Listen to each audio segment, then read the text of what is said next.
Por anos após o desaparecimento de Alyssa Turney em 2001, acreditava-se que ela simplesmente havia fugido para começar uma nova vida longe de sua família e de seu suposto pai abusivo. Mas a irmã de Alyssa estava convencida de que havia algo mais por trás do desaparecimento repentino da adolescente. Ela fez petições, insistiu e investigou para encontrar respostas.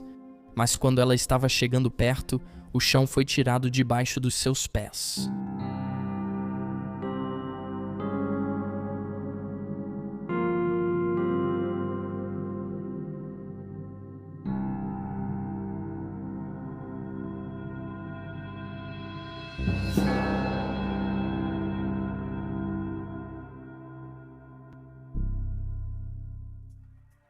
Alyssa nasceu em Phoenix, Arizona, em abril de 1984, filha de Barbara e Steven Strom, mas o casal se divorciou quando ela tinha apenas 3 anos de idade. Pouco tempo depois, Barbara se casou com Miguel Turney, pai de 3 filhos, e ele adotou tanto Alyssa quanto seu irmão, João. O casal então teve uma filha juntos, Sarah, que era 5 anos mais nova que Alyssa. Tragicamente, quando Alyssa tinha 9 anos, sua mãe morreu de câncer de pulmão, deixando Turney responsável por criar os filhos sozinho. Mas nessa época, os 4 filhos mais velhos já tinham saído de casa, restando apenas Alyssa e Sarah na residência da família em Phoenix. Na adolescência, o relacionamento de Alyssa com Turney ficou tenso. Ela costumava reclamar aos amigos que ele era rígido, super protetor e havia instalado câmeras de vigilância em casa. Em uma entrevista que Turney deu à ABC News, foi revelado que, além de tudo isso, o padrasto de Alyssa era conhecido por entrevistar os pais de qualquer novo amigo que ela fazia e obrigava a adolescente a assinar contratos. Amigos de Alyssa relataram que Turney a rebaixava, fazia ela se sentir burra e frequentemente a xingava.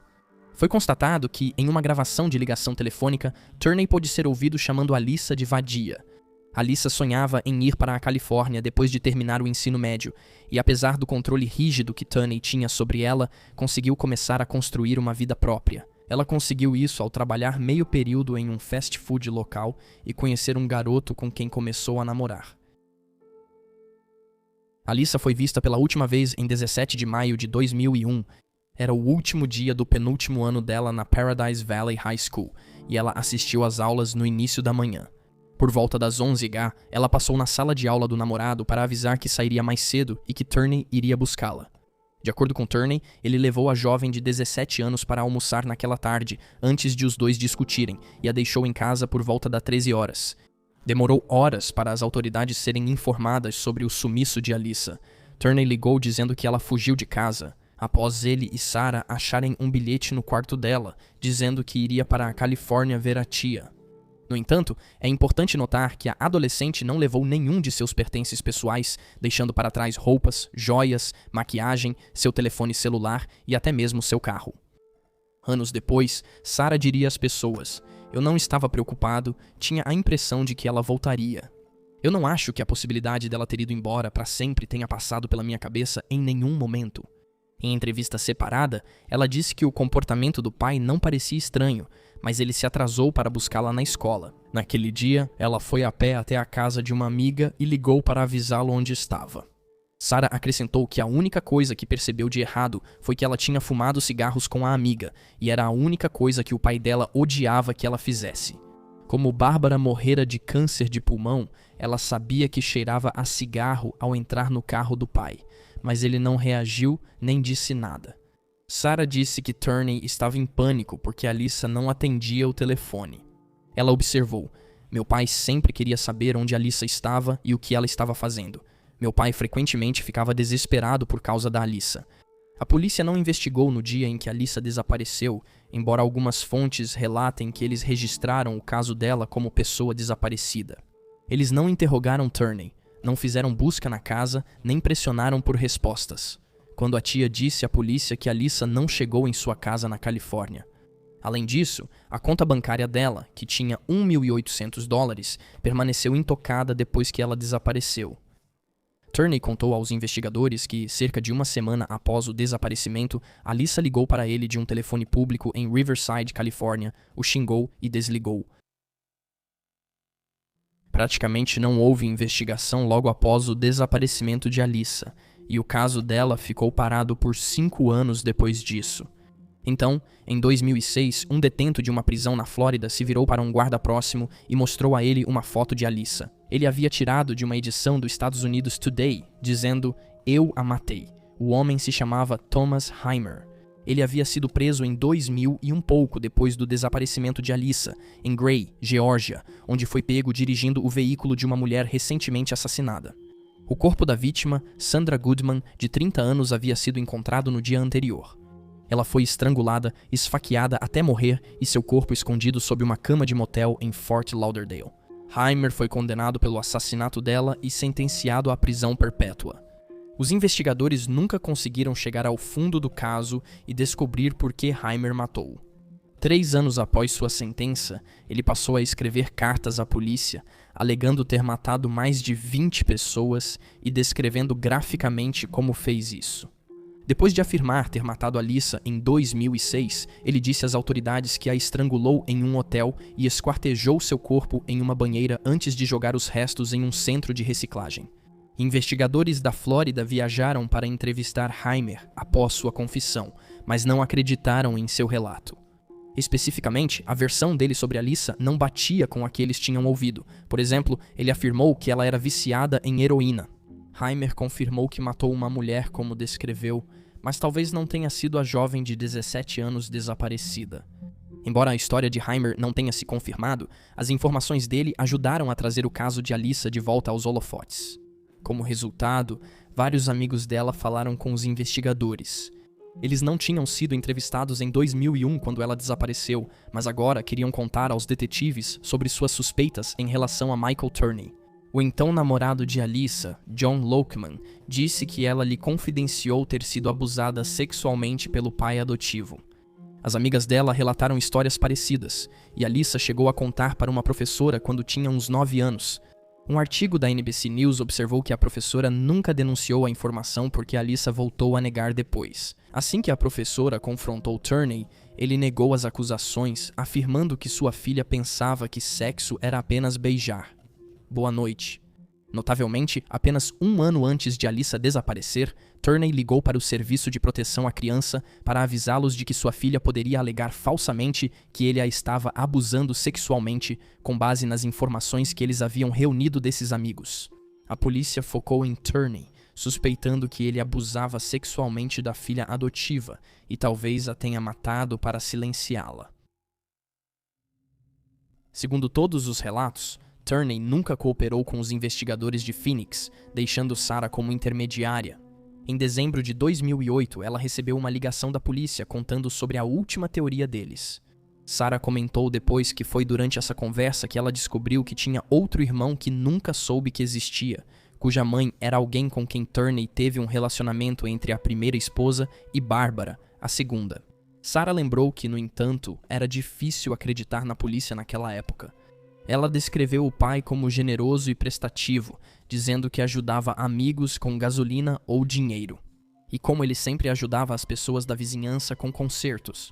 Após a ligação com Sarah, as autoridades chegaram à casa Turney, colocaram fita policial ao redor da residência e evacuaram os vizinhos próximos. Dentro da residência, a equipe antibombas da polícia de Phoenix e o departamento de álcool, tabaco, armas de fogo e explosivos vasculharam a casa em busca de artefatos caseiros. Eles apreenderam mais de 28 bombas caseiras, além de 19 rifles de assalto de alto calibre carregados, 2 silenciadores feitos à mão e uma van cheia de gasolina. Turney foi detido pouco depois, sendo encontrado portando uma faca, 2 armas carregadas e 7 carregadores de munição.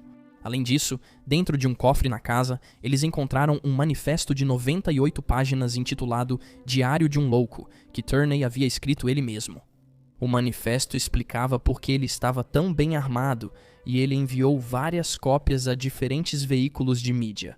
Segundo relatos, Turney trabalhou como eletricista nos anos 1980, mas ele se considerava um denunciante. Após denunciar condições de trabalho perigosas, ele disse que isso fez o sindicato Irmandade Internacional dos Trabalhadores em Eletricidade guardar rancor dele. E ele alegou que o sindicato enviou assassinos atrás de Alyssa, que a sequestraram e mataram antes de enterrá-la em Desert Center, Califórnia. Ele continuou afirmando que, posteriormente, matou esses 2 assassinos. O manifesto de Turney concluía com um plano operacional em que ele dirigiria uma van cheia de explosivos até o sindicato. Apesar da reviravolta inesperada no caso, ainda havia mais a descobrir. Os investigadores acharam diversos contratos manuscritos. Um deles, de 1999, declarava que Turney nunca abusou sexualmente de Alyssa, com a assinatura da adolescente. Outros itens significativos encontrados na casa foram fitas VHS, a grande maioria das quais eram filmes caseiros e imagens de vigilância. Elas geralmente focavam todas em Alyssa, algumas até capturando ela beijando o namorado. As autoridades perceberam que todas as ligações telefônicas na casa também eram gravadas, mas apesar de todas as gravações, nada existia. Desde o dia em que a jovem de 17 anos desapareceu, não havia nenhuma filmagem nem qualquer registro da ligação que Turney supostamente teria recebido de Alyssa em Riverside. Uma semana depois, em junho de 2010, Turney foi condenado por posse ilegal de bombas caseiras e sentenciado a 10 anos de prisão federal. Ele cumpriu 7 anos antes de ser libertado. Sarah parou de falar com o pai após sua prisão. Após ser libertado, ele foi contatado pela jornalista Otávia Zapala para o podcast Missing Alyssa, em uma ligação apresentada no programa. Turney diz que nunca quis prejudicar a Irmandade Internacional dos Trabalhadores Elétricos, apenas tirar a própria vida para chamar atenção ao sumiço de Alyssa. Ele disse que as bombas caseiras eram só fogos de artifício. Nessa época, Sarah confrontou Turney, perguntando se ele matou sua irmã. Turney disse que, para saber a verdade, ela teria que vê-lo em seu leito de morte. Depois, eles se encontraram em um café para conversar pessoalmente. Mas ela lembrou principalmente de como ele ficou agressivo e irritado quando ela não respondeu ao que chamou de manipulação emocional. A conversa terminou com Turney prometendo dar todas as respostas honestas e confessar tudo a ela em seu leito de morte.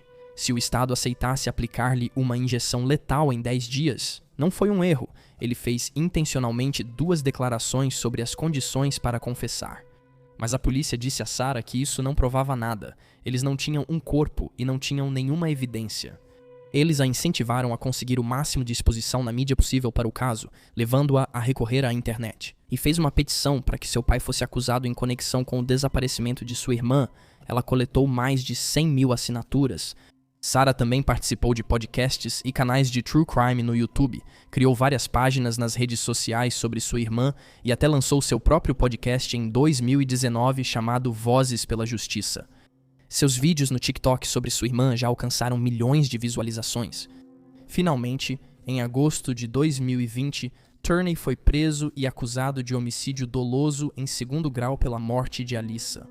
Em coletiva para anunciar a prisão, o promotor de Maricopa destacou os esforços de Sarah por ajudar a levar o caso à justiça, afirmando: Sarah Turney, sua perseverança e compromisso em buscar justiça para sua irmã Alyssa são um testemunho do amor de uma irmã. Por causa desse amor, a luz de Alyssa nunca se apagou e ela continua viva nas histórias e fotos que você compartilhou com a comunidade.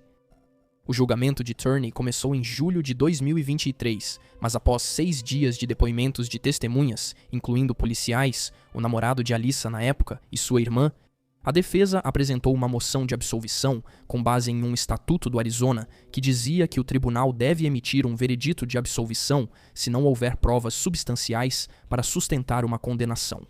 A defesa alegou que não havia provas físicas da morte de Alyssa nem evidências do envolvimento do réu caso ela estivesse morta. O juiz acabou concordando com a defesa e rejeitou todas as acusações contra Turney. Ele foi liberado da custódia em julho de 2023.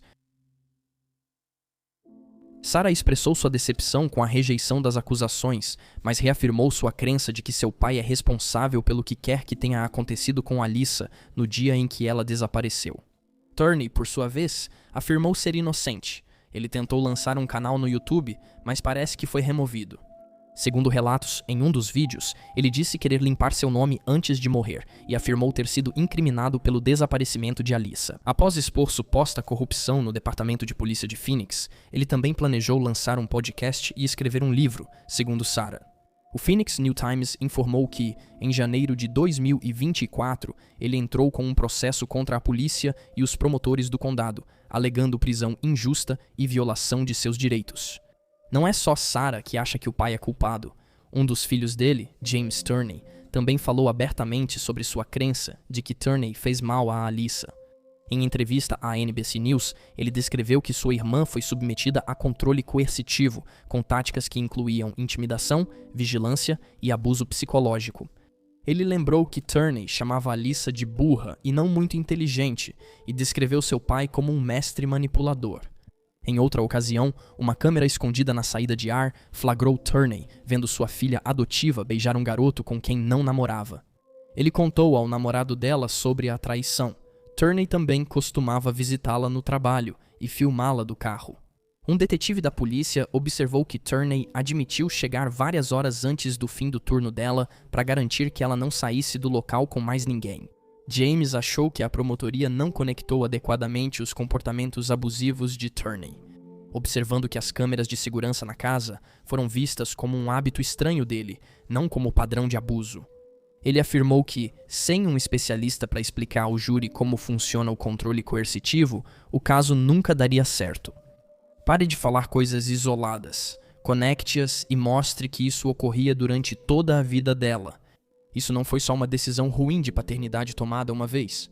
James suspeita que o motivo pelo qual seu pai pode ter matado Alyssa é que ela queria sair da casa de Turney e ir morar com ele em vez disso.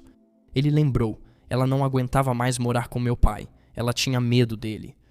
Turney continua afirmando sua inocência, dizendo ao Dateline, eu não faço ideia de onde Alyssa está, viva ou morta. E aí estão os fatos. Por favor, deixe um comentário abaixo com seus próprios pensamentos e especulações. E lembre-se de curtir este vídeo e se inscrever para apoiar o canal. Obrigado por assistir. Fique atento, fique seguro e até a próxima.